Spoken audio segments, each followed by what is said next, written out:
welcome to my look at the top 10 ugliest cruise ships. Some cruise ships are like works of art and grab your attention wherever they dock. Some are simply so impressive due to their size that leave you in awe whenever you see them, and some are well, they're just ugly. This is one of the toughest lists I have written, as it is one that is completely subjective. A ship that I may find ugly may be the most beautiful one to you, and while some find the modern megaships stunning, some find them horrible. The same can be said for smaller and older ships, but hopefully the explanations that I give you will at least let you know my thought process, and just why I believe the ship to be ugly. For the sake of this list, I will be fully focusing on the outside of the ship, so whilst we may find them ugly on the outside, on the inside they could be magnificent. So as ever, don't forget to like and subscribe, and why not leave a comment below, as I would love to hear your views on this list.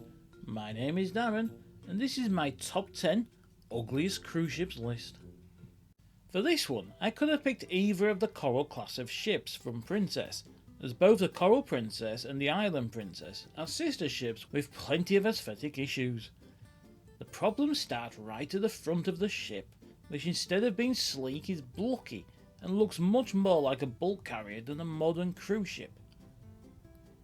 You then have a lot of wasted space going back from there, before reaching the midsection of the ship, with a crowded and squat promenade deck, and a mainly featureless top deck. The aft section is dominated by the funnels, that look more like a hot rod, and the back of the ship that is incredibly plain, and again quite bulky, especially at the bottom. Pride of America is based in Hawaii all year round, which gives cruisers the chance to spend more time sailing the islands and less time sailing between Hawaii and the US mainland. But it does come at the cost of sailing on an ugly ship. The first thing you notice about the ship is just how square and bulky it is. In fact, it reminds me more of a car transporter than a cruise ship. The bow of the ship is squat, and there are just no features at the front of it to make up for its square design. Going back from there, you have a profile of the ship that also lacks any features, a cramped promenade deck, and little outdoor space on the top deck, which makes it look crowded. The back of the ship is more sweeping and takes away some of the bulkiness of it, but there is still a lot of wasted space there as well. For some, Disney ships are some of the more stylish ships out there, and whilst their Art Deco styling does play on the Disney style of nostalgia, for us, in their main, their ships are just ships, not great looking, but not bad looking. That is not the case for the Disney Wonder, and for its class sister, the Disney Magic, where in our opinion the line just got it wrong with the ships. The ship starts with its worst angle, as the front of the ships looks squashed and void of any features, including no defined bridge. The sides aren't too bad, but as they are perfectly straight with no features, they are just bland, and is so often the case on this list, the promenade deck is small and busy. The back of the ship just doesn't do it for me either, with its mix of bulbous shape and ducktail just not being a great design mix. The Ambience is a ship that has a few different lives since starting out as the Regal Princess in 1991. And from a style point of view, I actually feel that this is the best iteration of the ship, as I actually like the Ambassador theming.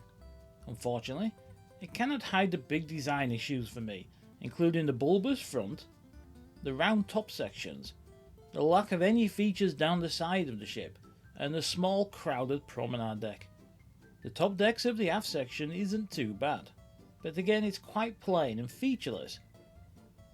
But the most hideous part of the ship has to be the pointed lower part of the back of the ship. The Caribbean Princess is in the same extended family as the Azura, and features many of the problems that we will discuss for her.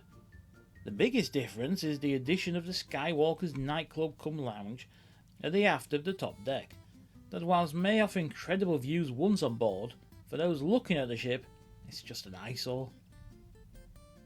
The Azura is a Ventura class of ship, which is part of the wider Grand class of ships, so sadly there are quite a few of these ships out there, with many of the same issues as the Azura.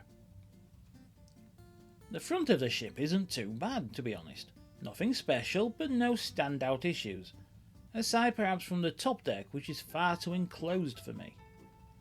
The sides of the ship are quite boring, with no features to it, and when you add in the busy promenade deck and the lack of outside space on the top deck, and you just have a ship that seems more office block than stylish hotel. Where the ship and her class of ship really fall down is their aft section, which is very sheer and looks more like an apartment block, and then you also have the ducktail that just looks out of place and a bit of an afterthought. The MSC Lirica is a representative of the Mistral class of ships, which in my opinion is one of the worst looking classes of ship ever built. She is identical to the MSC Opera and similar to the MSC Ammonia and MSC Symphonia, and they all have the same issues for me, including the fact that despite being built in 2003, they look like they are from the 1990s. With a dated look from the off, 20 years after it looks even worse, but for me it is the round back end, the cutout looking promenade deck, and the completely flat top deck that just does nothing for me, and makes the ship, and the class of ship, worthy of their place on this list. The fantasy class of ships from the Carnival cruise line started out with 8 ships, but there are only 2 ships left, the Elation and the Paradise. There are just so many issues with this class of ship, including the incredibly small bow, placement of the lifeboats on the top deck, the overall flat nature of the ship, and then there are the afterthoughts of the balconies. These have simply been stuck on the ship. And the after midsections, and whilst our main issue with the ships are the lack of features, stuck on balconies just don't help. The Icon of the Seas is the biggest ship in the world, and it is truly an impressive piece of engineering. Just how can something so big float? But what it isn't, it's not stylish. In fact, it is just downright ugly in my opinion, as not only do you have the bulky front to the ship, sides with nothing to them so they look like a block of apartments, and then a flat aft section. You also have a stuck-on dome on the very front of the top, and that seemingly squishes everything below it, including the bridge. The top decks just look too busy with too many things taking up space, and as somebody who loves to sit out on the top deck and take in the views, that would be all but impossible. With all that said, would I love to sail on her? Yes, without a doubt. Norwegian have some great looking ships, and while some aren't a fan of the hull artwork, I tend to like it across the line ships. One thing that does seem to universally be agreed upon by all cruisers is that this is one ugly ship, and even NCL seem to agree, as well as most on this list are part of a class of similar ships. The Epic is a one-off, with the line moving on after building it. The midsection of the ship is relatively usual, although you quickly notice that there is no promenade deck as such. A pet peeve of mine. But where the ship fails the beauty test is at the front and aft sections. Not only does the back have no shape to it and no areas for passengers, but the flat row of balconies just add no style at all. The main reason for so many to find it an ugly ship is the front of the ship, where the haven section just looks to be an afterthought and stuck on the ship in the same style as you add some shipping containers to extend the building. So all that remains to be said is thank you so much for watching. I hope you enjoyed my look at the top 10 ugliest cruise ships, and see you next time.